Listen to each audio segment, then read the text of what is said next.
How's it going? So we'll get the speed date started here. So with Falling Skies Season 2, Tom returns after 3 months of being away. Now, it doesn't really say how much time you were actually on the ship, but is there any way you can like give us some feedback on how long? I was on the ship for about 10 days to 2 weeks. That was what we were sort of playing with. There's passages of time that he can't quite recall, but the gist of it was that he'd been held in captivity for a certain amount of days, tortured for a certain amount of days, and had this ongoing dialogue with that overlord for a few days before he's let off. But most of that time lapse is spent trying to get from Michigan back to Massachusetts on foot. Yeah. So now with Tom seeing what happened after he got off the ship and all those others got killed, do you think that plays a factor in how he's managing things now that he's back with the second mass? Absolutely. I think he gets off that ship with no more illusions that this is going to end any other way than on the battlefield. Yeah. And that there's no negotiations to be had, that whatever hopes or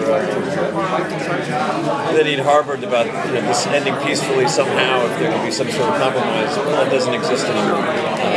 He comes off probably more militaristic and more ardent to the fight than when he went on, and the interesting transference between our characters that when Captain Weaver reunites with his daughter, he suddenly has something that sort of softens that philosophical edge and allows me to sort of take over a little bit. Now with Captain Weaver, seeing his daughter again, thinking that all his family is gone, and then her leaving, that had to be heartbreaking. Yes, I'm not going to give up. You're not going to give up. I'm going to give up. So now you're thinking that maybe when you go to Charleston, you think this is going to be a good thing for the second mass, or do you think it'll maybe put a big wedge between everyone? We're hoping. We're hoping. It's a wing and a prayer. I mean, we've been sort of promised, this is a line that Will's character says to me, we've been promised paradise before, and those episodes last year about the sanctuary where it ended up that they were trading kids.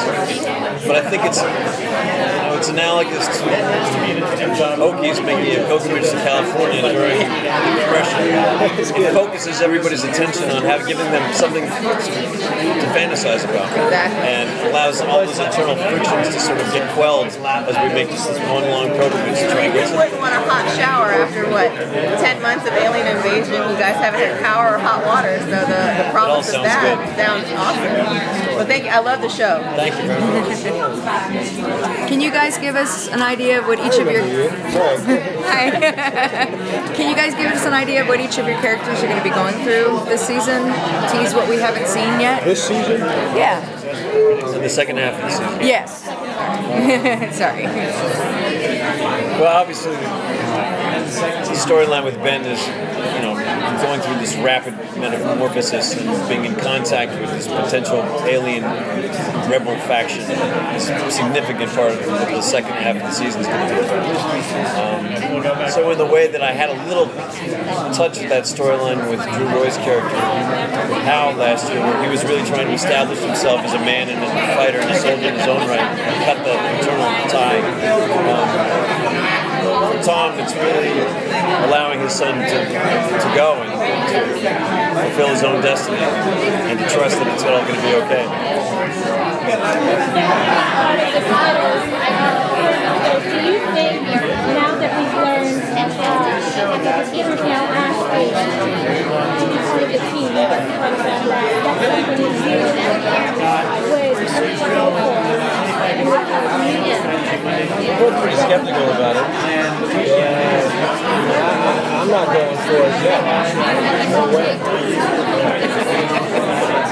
But we've seen these things literally kill our families right in front of us, so it's really hard to think of them as being sentient beings with any kind of moral conscience. Even though Ben is turning into what we perceive to be. That's true.